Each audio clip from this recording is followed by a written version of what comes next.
കൊല്ലത്തേക്ക് വന്നാൽ അവിടെ വിനീഷ് ഏറ്റവും പുതിയ വിവരങ്ങളുമായി ചേരുകയാണ്. വിനീഷ്, കൊല്ലത്തെ സംബന്ധിച്ചിടത്തോളം ഒരു മണ്ഡലം, 2 മണ്ഡലങ്ങളിൽ മാത്രം UDF സ്ഥാനാർത്ഥികൾ വിജയിച്ച ഒരു സ്ഥലമാണ്. അവിടെ RSPയുടെ സാന്നിധ്യമുണ്ട്. കുറച്ചുകൂടി ഇപ്പോൾ KV ഗണേഷ് കുമാറൊക്കെ പത്തനാപുരത്ത് കടുത്ത പോരാട്ടം നേരിടുന്ന പശ്ചാത്തലമുണ്ട്. മറ്റു പല മണ്ഡലങ്ങളിലും UDF വിജയം പ്രതീക്ഷിക്കുന്ന സ്ഥലങ്ങളുണ്ട്. കൊല്ലം ജില്ലയിലൊക്കെ വലിയ പോരാട്ടം ബിന്ദു കൃഷ്ണയൊക്കെ കാഴ്ചവെക്കുന്ന, കൊല്ലം മണ്ഡലത്തിൽ കാഴ്ചവെക്കുന്ന പശ്ചാത്തലമുണ്ട്. അങ്ങനെ പ്രവചിക്കാനാവാത്ത വിധമുള്ള ഒരു പോരാട്ടത്തിലേക്ക് കൊല്ലം മാറി എന്ന് കരുതാമോ?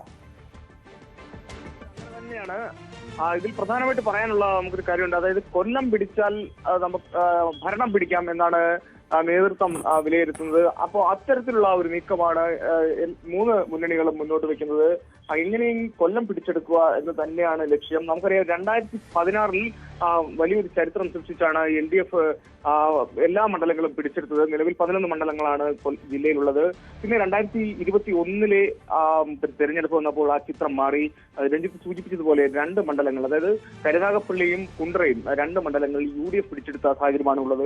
പക്ഷേ നമുക്കറിയാം ഈ മണ്ഡലങ്ങൾ നിലവിൽ നിലനിർത്തിക്കൊണ്ട് തന്നെ മറ്റ് മണ്ഡലങ്ങളിൽ കൂടുതൽ വിജയ സാധ്യതകൾ കാണുന്നുണ്ട്. അതായത് രഞ്ജിത്ത് പറഞ്ഞതുപോലെ ഈ പത്തനാപുരം, ചവറ, കൊല്ലം തുടങ്ങിയ മണ്ഡലങ്ങൾ, ഇവിടെ UDFന് വലിയൊരു സ്വാധീനം അവർ ഇപ്പോൾ കാണുന്നുണ്ട്. കാരണം വിജയസാധ്യതയും കാണുന്നുണ്ട്. അത്തരത്തിലുള്ള പ്രചരണ പ്രവർത്തനങ്ങളാണ് അവർ നടത്തിയത്. കൊല്ലത്ത് ബിന്ദു കൃഷ്ണ ശക്തമായ മത്സരം കാഴ്ചവെച്ച മണ്ഡലമാണ്.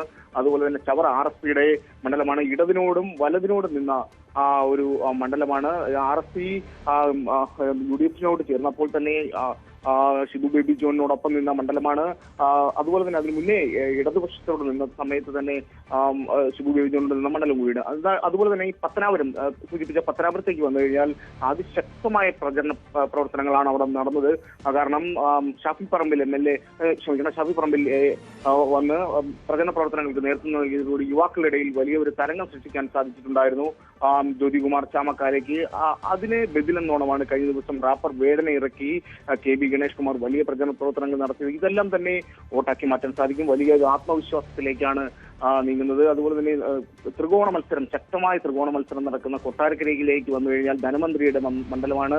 ആയിഷ പോറ്റി മുൻ MLA, LDFന്റെ മുൻ MLA ആയിഷ പോറ്റിയാണ് ഇപ്പോൾ UDF കാൻഡിഡേറ്റായി മത്സരിക്കുന്നത്.